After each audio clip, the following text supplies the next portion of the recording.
Duhet kemi kujdes për shkak se një fjalë mund që ta shkatërrojë një çift bashkëtorë.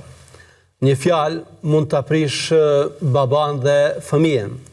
Një fjalë mund ta shkatërrojë një familje. Një fjalë mund ta shkatërrojë një kompani, një fjalë mund të bëjë dëm të madh dhe jo rastësisht Muhamedi alayhis salam ka thënë, ndodh njeriu ta thotë një fjalë të keqe, të cilës nuk i kushton rëndësi, por e cila është mëkat dhe e cila mund të ketë pasojat e saj dhe për shkak të saj ai të përfundojë thellë në xhehenem. Pra duhet kemi kujdes, sepse vetëm një fjalë, vetëm një qëndrim, vetëm një vepër dhe dikujt mund të shkatërrohet jeta.